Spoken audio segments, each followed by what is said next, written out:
உலகை எழுப்பும் ஞாயிறு அங்கே குடியிருப்பான். அவன் ஆனை முகத்தனின் அடியவர் மனத்தில் ஒளியாய் வந்து கொலுவிருப்பான்.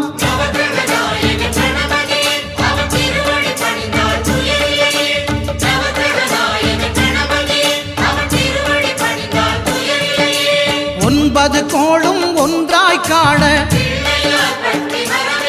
அங்கு கற்பகம் என்னும் கடவுளின் மெய்யில்